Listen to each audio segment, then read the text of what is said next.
Welcome everyone to yet another LinkedIn Live that we are doing on all things cybersecurity. And joining me today is my distinguished colleague.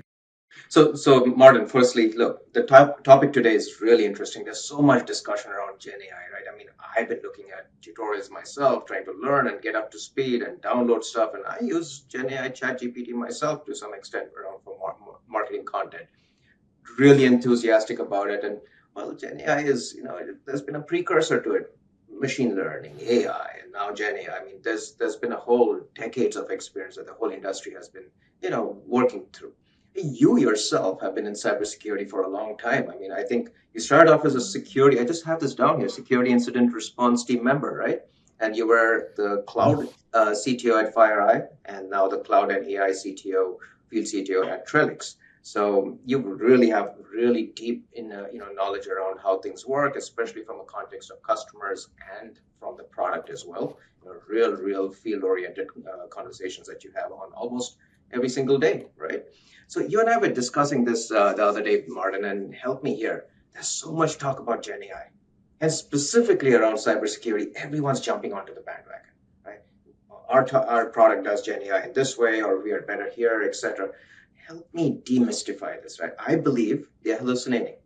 And especially given the conversation you and I had, right? You showed me this beautiful picture of an inverted triangle, and forgive me, I don't remember too much, but all it looked like was there were billions and trillions of alerts, and then it siphons down to just a few. And that's basically where we actually, I just went, wow. I said, if we can do this and make sure that the analyst's life, day in the life of an analyst is completely, simplified and you know, demystify this for me a bit, Martin. What are some of the Sure. gotchas?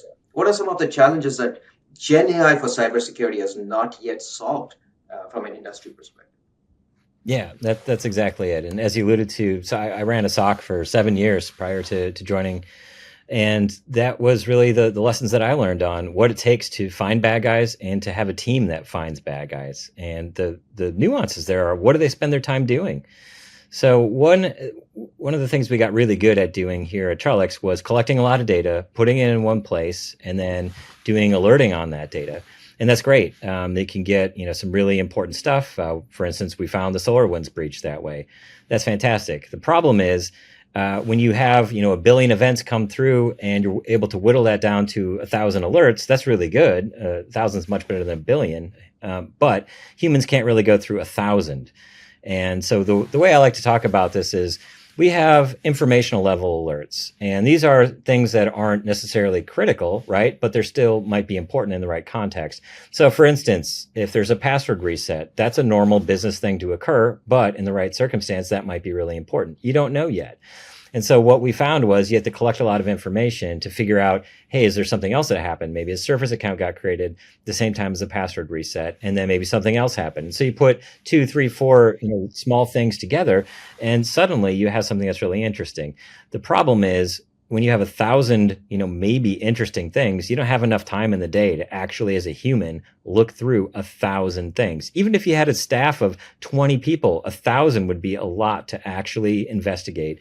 Because when you add up the total amount of reading that it takes to do this, so one alert may have 60 events on average that goes with it. So all the context around that alert. So it's not just reading an alert, it's reading everything that happened along with that alert. And suddenly you're looking at, something like 10 minutes for every alert. And suddenly things don't scale. So what we found out was we were able to essentially run the investigations that we already had ready to go for our alerts. And instead of expecting a human to read that, we have the AI read that for them and tell them if there's something important. And this is where things got really interesting because we found So out hang on, that, just for a second. What go you're ahead. saying is, firstly, it takes a lot of time. What you're establishing over here, firstly, is that it takes a lot of time. And are you also alluding to it that to the fact that not every alert is taken care of? That's right. Yeah. In 100% fact, of I would alerts say, that absolutely need to be identified and handled, right?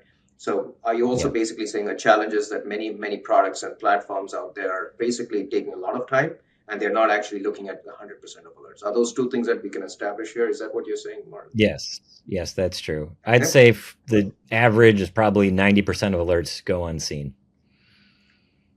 That means 10% get 10% are being looked are at. not Yeah. handled, and Yeah. that's a problem. Right. What happens if I don't look at those 10%, Martin?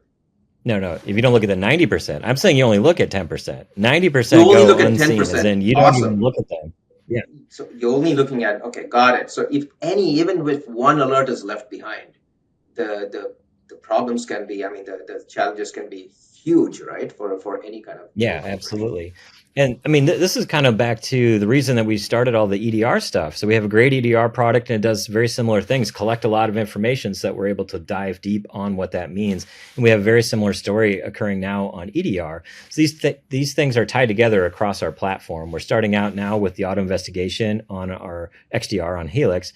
And that is telling that story where you have the alerts come through and you're able to have AI do that entire investigation and do all that reading. And I think, if we step back for a second and say, okay, that sounds cool.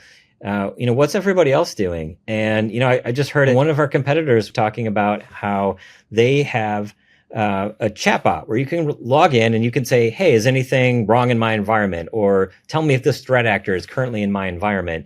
And this has been, I think, the fundamental misunderstanding of AI since the beginning when you apply it to security. You shouldn't use it as a tool where you ask the AI questions. You should use it as a tool where it's telling you when there's stuff you need to know about.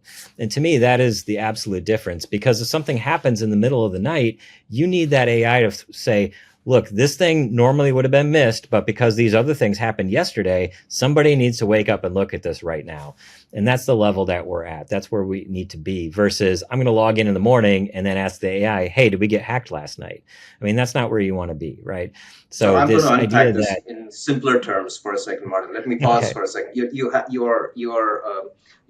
basically a fountainhead of knowledge over here, right? There's so many points that you're bringing out. You already talked about 100% of alerts need to be handled, and they are not in typical solutions. Time is another piece of it, right? The third piece that you were alluding to over here is, automation and being proactive. Like you basically felt, are you saying that many of the tools out there, GenAI, so-called GenAI for cybersecurity tools, are kind of manual? You have to actually probably call in to make them work, or what exactly is going on from a manual perspective?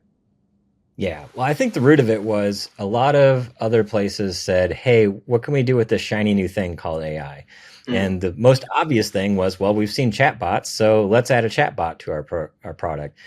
And that kind of sort of helps in the certain circumstances, Yeah. but it doesn't change any games. I mean, it might be an interesting feature, but that's not going to change the way you do security. And what we're finding is that if you put the AI in the background and have it do work on your behalf, you are actually getting hours of human work accomplished. I was just walking through this with a customer a few days ago, and it was great because I didn't have to tell them. They said, I explained kind of what it does. They said, oh, wait, that means my level one analyst can now focus on doing level two stuff. And I said, yes, that is Mm. exactly what is happening now. You don't have to do that machine level, 20 clicks just to figure out what happened. All of that is happening for you. It's like it's washing your dishes for you, and you get to come and have a nice clean kitchen when you get there and figure out, okay, what do I do next? It's because I don't have to clean my dishes. So that's the way it works, is it takes care of a ton of that work for you. So you get to do the human level interesting things, which might be, oh, wow, this looks like an investigation we had last week. We need to dig into this. I need to make some phone calls to find out, is this person really who they say they are? But it's the real human level things. That's what humans should be doing, not the machine level things where it's, bits and bytes all the time and very error prone. People get bored with that kind of thing a lot of the time, and it just simply doesn't scale. So I think what has really changed now in the last years, we finally have an answer to that scalability problem with the alert fatigue. As you mentioned, it's, even if you can whittle a billion events down to 1,000 alerts, that's still not 10. 1,000 is way more than 10. So that's where we're at now, is we actually have a solution for that. So you can figure out, what do I actually need to look at today? No, thank you. So there were two other topics you kind of alluded to when we were talking the other time, like an audit trail. Help me, understand this. Like, why is it important Mhm. to have an audit trail of visibility into the entire investigation? There was one more piece that you mentioned, that it's not just about endpoints, Ash. It's also about data security. It's also about your whole entire XDR platform. It's every security control. Why is that important? I mean, we spoke about manual, we spoke about time, we spoke about automation and not being manual, right? And being proactive. help me out with this piece, right? Audit trailing and as well as all data sources, not just one. Sure. So trust is a really critical part to all of this. To be able to say, I trust that the AI is making the decisions that I would make if I bothered to look at every single alert. And having that audit trail where it spits out exactly what information it was considering and what decision it made is how you build that trust. You're able to review it and say, okay, yes, we've been doing this for a whole week and I've been able to review all of these. They look great. So now we know that we can trust this thing to make some decisions for us, as in what should we look at that level. So that's a really big part of that.